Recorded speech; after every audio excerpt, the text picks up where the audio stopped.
Hi everyone, good morning. It's Margaret Manning here. Welcome to 60 and Me. Welcome to a new day. Hope you're doing well today. For me, I got up really early today, which I'm loving actually. I'm really enjoying getting up at 5 in the morning and getting lots of work done. And then I collapse about 9 o'clock, 10 o'clock at night, but still, I do like the morning hours.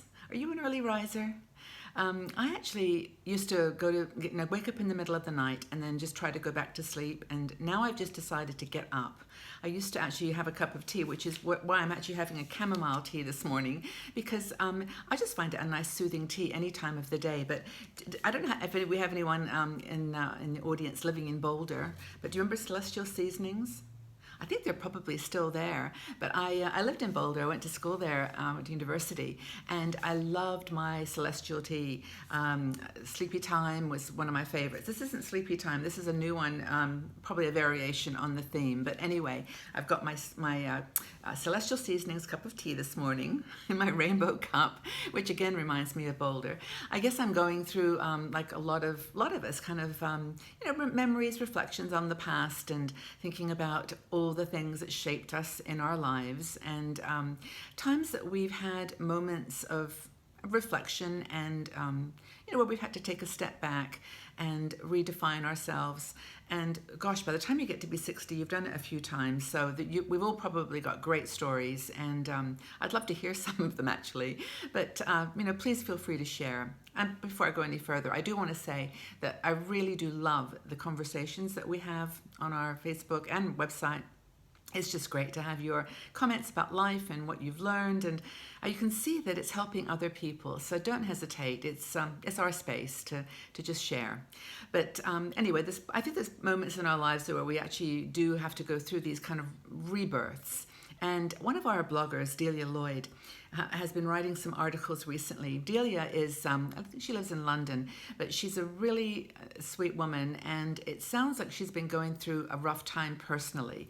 Now, with our articles on 60 and Me, we don't, encourage like too many personal stories, but hers is so reflective of something we all go through now and again. And this one in particular, I thought might be just useful to have a chat about.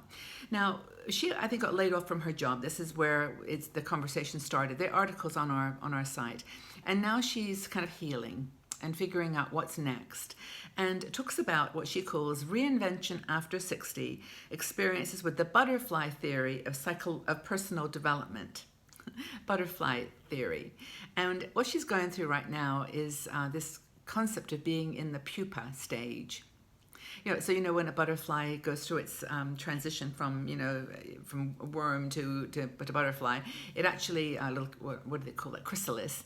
It actually forms a very like a hard shell around it, like it creates like a little cocoon, and it puts itself in that cocoon, and it's an amazing process how it kind of just re-engineers its whole little body, and then it comes out as a butterfly.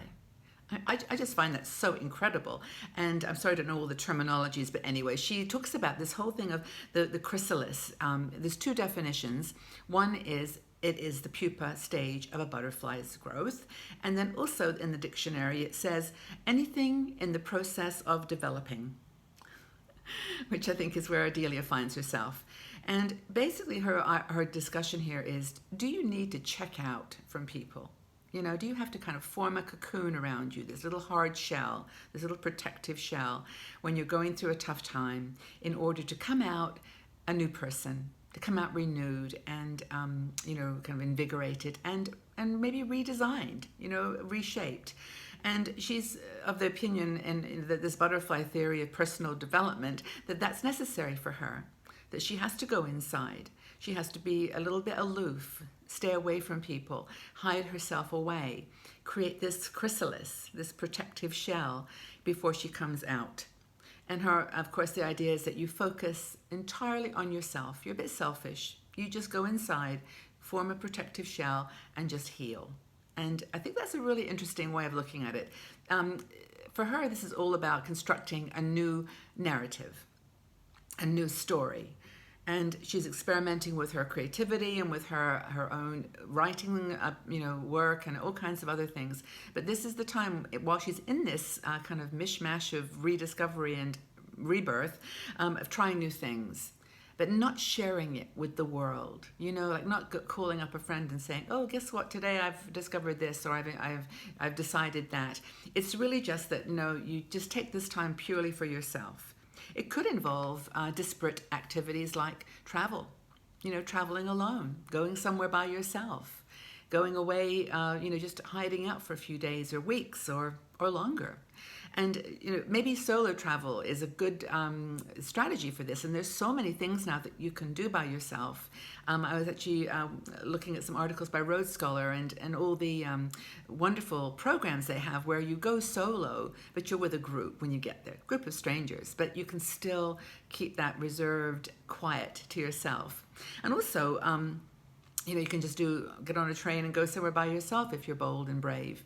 But anyway, the whole idea of doing activities that are kind of outside your normal box, you don't normally do them, but hey, I'm going to try it because my life is in such a bit of chaos at the moment. I mean, what's to lose? I'm just going to do it. And I'm not going to check in with everybody. I might even say on Facebook, "Hello, Facebook friends, I'm gone for a few weeks. I'm just not here." And just recognize and acknowledge and give yourself the gift of that detachment because it's important. If you want to feel more authentic and true, this is maybe the way to do it. And for Delia, I think that's her strategy. And just like the butterfly that just takes the time out and goes and just hides up. I don't know how long it takes for a pupa to develop into a butterfly, but it's probably a few weeks. I'll have to check that. But, that you take that time all by yourself. No judgment, no reporting back to friends. Hide out, put the little blinders on, and don't expect anyone to solve your problems for you, just to do it by yourself. Now I'm smiling because I know times in my life when I've done this. I can remember certain things that have happened in my life, sad things that I just haven't wanted to talk to anybody. And I've just literally got in my car and just driven for days. And, I'm sure all of you have got some stories to tell like that. But I think that the most important thing is to not feel bad about it. If you need time alone, take it. And, just heal. And I think that she closes her article by saying something about Winnie the Pooh story where he leaves a sign on the door saying, "Gone out, back soon, busy."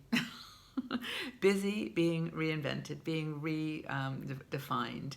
And so I think that that's a really cool message. And when she's ready, our Delia will come out with the butterfly glow, and she'll be maybe a different shape, a different fashion, size, style, a different narrative, as she says, different story. Who knows? We wish her well.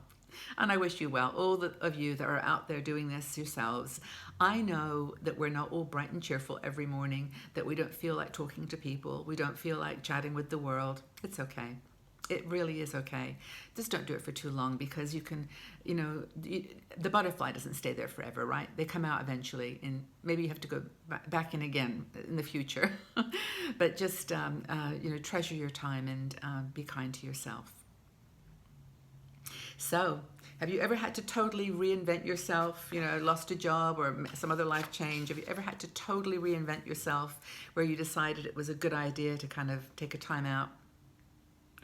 If you've got, the desire, share your story. I really love to know what you did, how you got through it, and, just share with everyone so that we can learn from each other. Thanks for being here, everyone. I really do appreciate it from the bottom of my heart. Please share with friends. Tell them about 60andMe. We don't do a lot of advertising. We just depend on you to share with us, with others, what you experience with us, and I'm very grateful for that. So anyway, take care. Have a fabulous day, and we'll look forward to speaking to you all again really soon. Bye-bye for now.